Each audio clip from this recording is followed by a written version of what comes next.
Meron pa rin bang Share It application sa inyong mga cellphone?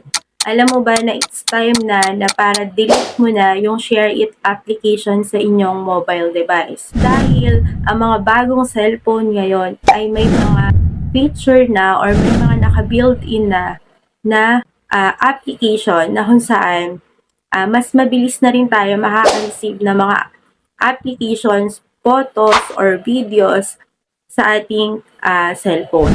So, hindi na natin kailangan ng Share It application. Nakakadagdag pa kasi ng space or MB sa ating mga cellphone. So, it's time na para i-uninstall ang Share It applications.